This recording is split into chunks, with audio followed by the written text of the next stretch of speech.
আজকে এই মাছগুলো খুবই সুন্দর হয়েছে। নদীর মাছ, নদীর গুড়া মাছ, একদমই চকচকা শক্ত মাছগুলো, সেই সুন্দর হয়েছে মাছগুলা। যারা গুড়া মাছ দিয়ে চচ্চড়ি খেতে পছন্দ করেন তারা আজকে লোভ সামলাইতে পারবেন না এই মাছ দেখে। আজকে আমরা এই গুড়া মাছ দিয়েই চচ্চড়ি করব। আসসালামু আলাইকুম বন্ধুরা, কেমন আছেন? আশা করি আল্লাহর রহমতে ভালো আছেন, আমরাও ভালো আছি আলহামদুলিল্লাহ। চলে আসলাম ভিলেজ বাংলা কুকিং এর পক্ষ থেকে আজকে সামান্য আয়োজন নিয়ে।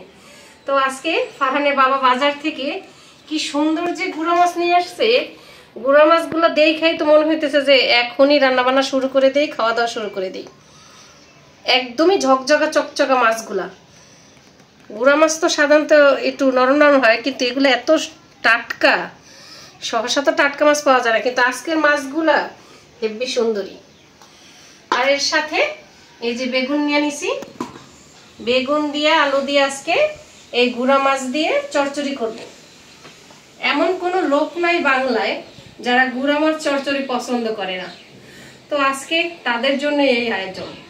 সবাই আমার সঙ্গে থাকুন কিভাবে এই গুড়া মাছ চচ্চড়ি করি।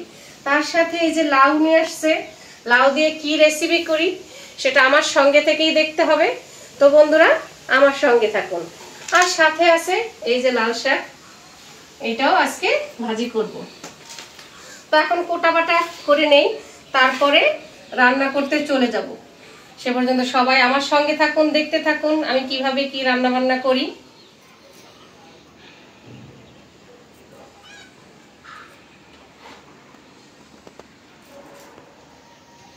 মাছগুলা খুবই লকলকা, একেবারেই ঝরঝরা শক্ত সুন্দর। যেমন দেখতে সুন্দর, করতেও খুবই আরাম হইতেছে, আশা করি খেতেও হবে দুর্দান্ত।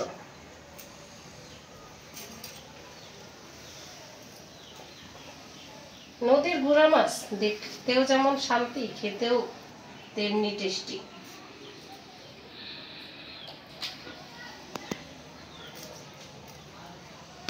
কোটা বাটা শেষ করলাম, এখন রান্নাটা বসাই দিব। তো প্রথমে যে লাউটা কেটে নিয়ে আসছি, আমি আজকে ডিম আর সরিষা বাগার দিয়ে এই লাউটা রান্না করব। আর এখানে আলু বেগুন চিকন করে কেটে নিয়ে আসছি। এটা এই যে নদীর মাছ কেটে নিয়ে আসছি, এটা দিয়ে চচ্চড়ি করব। আর সাথে যে পেঁয়াজ মরিচ রসুন ধনিয়া পাতা এগুলো কেটে নিয়ে আসছি। তো প্রথমে লাউটা বসাই দিব। তো কড়াইতে লাউ দিয়ে দিব।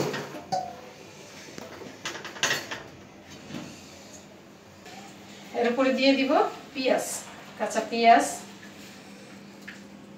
আর দিয়ে দিব কাঁচা মরিচ, দিয়ে দিব পরিমাণ মতো পানি।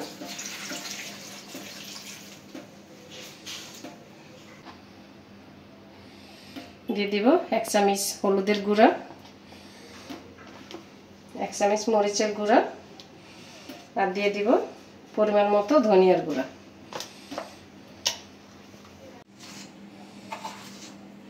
দিয়ে দিব লবণ, আর দিয়ে দিব আদা রসুন বাটা। সব মশলাগুলো দেওয়া হয়ে গেছে, এখন একটু নাড়া মিশিয়ে দিব। ঢাইকা জাল দিলেই হবে। লাউ তরকারিটা এই চুলায় কমপ্লিট হল। এখানে আমি চচ্চড়িটা বসাই দিব। কড়াইটা বসাই দিলাম, বিসমিল্লাহির রহমানির রহিম। চচ্চড়ি বসানোর জন্য দিয়ে দিব সয়াবিন তেল,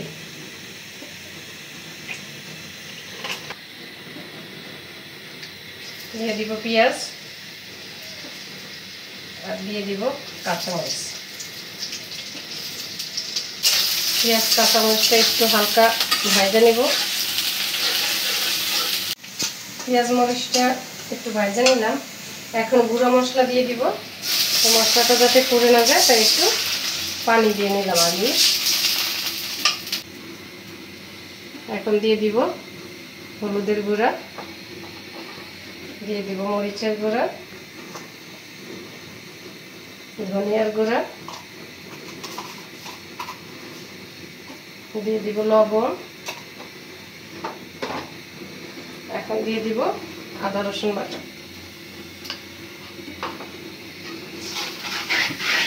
মশলাটা কষাই নিব।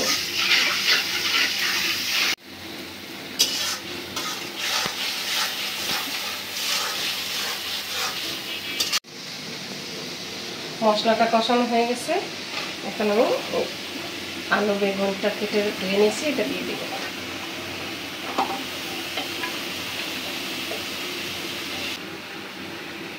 মশলার সাথে আলু বেগুনটা ভালো করে কষাই নেব।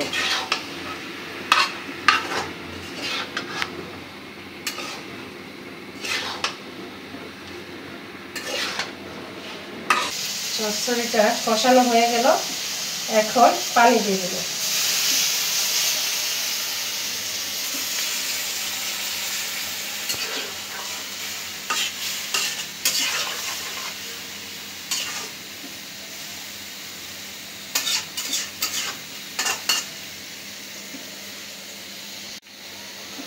এখন আমি মাছগুলো দিয়ে দিব।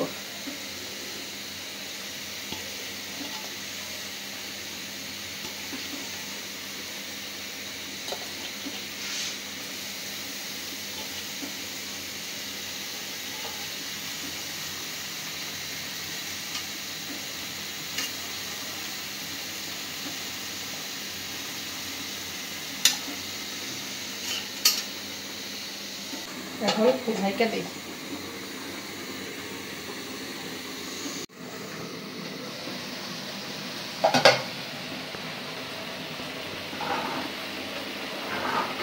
আমার চচ্চড়িটা প্রায় হয়ে আসছে, তো এখন আমি ধনিয়া পাতা দিয়ে দিব। নদীর গুঁড়া মাছ দিয়ে চচ্চড়ি কি সুন্দর যে ঘ্রাণ বের হয়েছে।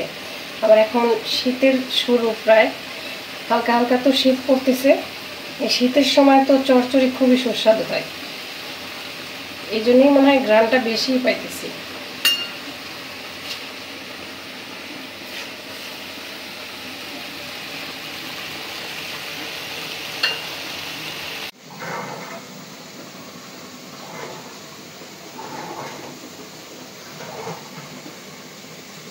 চচ্চড়িটা আমার হয়ে গেছে, এখন নামাই নিব। সুন্দর ঘ্রাণ বের হয়েছে।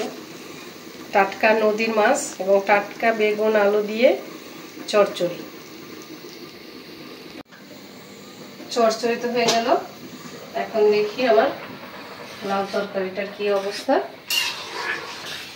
সেদ্ধ হয়েছে কিনা দেখি। বাবা, একদমই মোমের মতো নরম হয়ে গেছে। লাউটা তো খুবই ভালো করছে, একটু বিচি আছে কিন্তু কচি, মানে বিচিটা বাড়তি না। প্রত্যেকটা লাউ একবারে গলে গেছে। এখন তাহলে বাগারটা দিয়ে দেই। আমি ডিম আর সরিষা দিয়ে যেহেতু বাগার দিব, তো আগে আমি ডিমটা ভেজে দিয়ে নিই, তারপরে বাগারটা দিব সরিষা দিয়ে।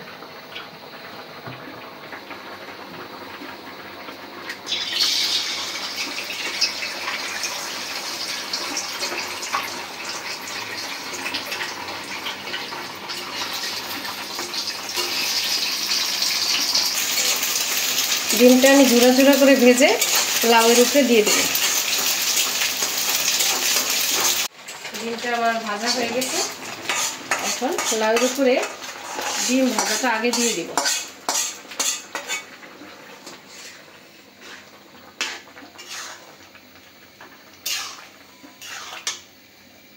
এখন দিয়ে দিব কুচি করে কিছু ধনে পাতা।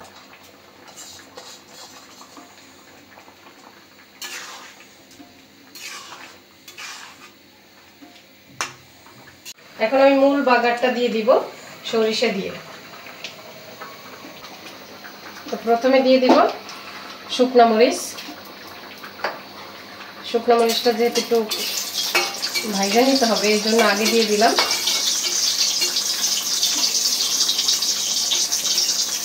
এখন দিয়ে দিব রসুন, দিয়ে দিব পেঁয়াজ,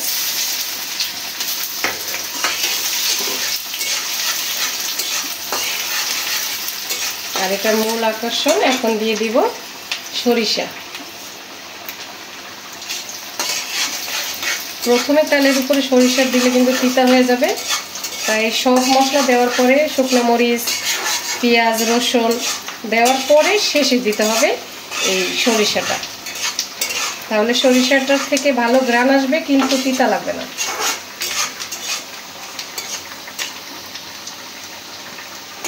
পেঁয়াজটা বাদামি করে ভাজা তারপরে দিয়ে দেব। শীতের সময় কচি টাটকা লাউ এভাবে ডিম বাগার দিয়ে, সরিষা বাগার দিয়ে সবাই খেয়ে দেখবেন, খুবই সুস্বাদু। আমরা তো শীত আসলেই এটা খাই, কারণ শীতের সময় বেশি লাউ পাওয়া যায়।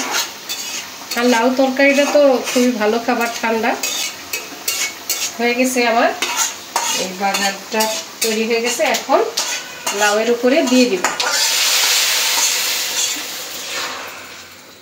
বাগারটা দেওয়ার সাথে সাথে যে কি ঘ্রাণ, মন প্রাণ জুড়ে গেল।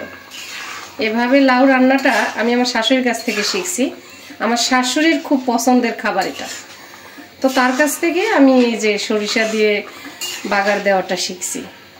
সে শিখাই দিছে যে কিভাবে বাগারটা দিতে হবে, তো সেই অনুযায়ী আমি যে বিয়ের পর থেকে এই লাউটা এভাবে রান্না করি। ব্যাস রেডি হয়ে গেল আমার দুর্দান্ত স্বাদের ডিম সরিষা বাগার দিয়ে লাউ তরকারি।